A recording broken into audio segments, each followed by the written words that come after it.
We were at a rehearsal one day, and we didn't have a name of the band. And so we were like, look, we're not going to leave until we find out a name. So we was just throwing names out, and he said chicken wings and Mambo Sauce. And of course, if you're from D.C., you know what that is. Well, Mambo Sauce you can only get from D.C. as well as go-go music. So, I mean, that might be a good thing to call it. So we started calling ourselves Mambo Sauce. Some people will label us a go-go band, and I mean, we don't have a problem with that, but we're much more than just a go-go band. If you ask, like, everybody in the city what their definition of go-go is, you'll get, like, a million different answers.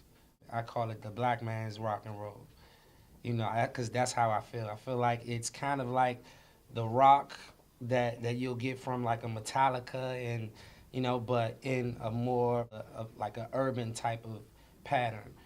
The objective of Mambo Sauce is to take go-go music national. So we want to spread that music around because, like, we really feel like it's a dominating form of music. What's hard outside of D.C. is that they think that go-go music is about cover songs. They think that all we do is take someone else's song off the radio and then play it, you know, not knowing that since D.C. has great music, we influenced a lot of the #1 hits that y'all have today. We're just going to continue to do what we've been doing, but step it up a couple of notches. Put out great music. We're trying to market it and promote it, and so that people in Wisconsin, people in Louisiana, in Utah, Idaho, in Russia, you know, so that they can actually hear the music and like it. Yeah, we're trying to get Russia too. I can't really explain the album because the album is so different. Like, it's different than anything that you've ever heard. It's really for the person that likes all forms of music. Like, that album is for you. It has rock, hip hop, R&B, some jazz. I mean, it has soul, it has every form of music. We're gonna give you all of these different things, but only thing you're gonna walk away with is, dag, this tastes good.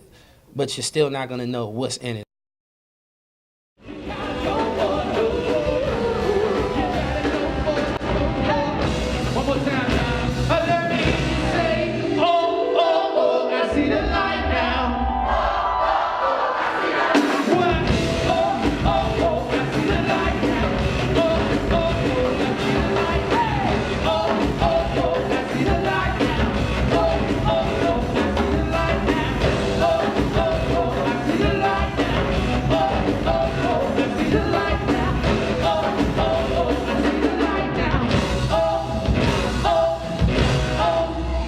Once again, thanks for making that song #1.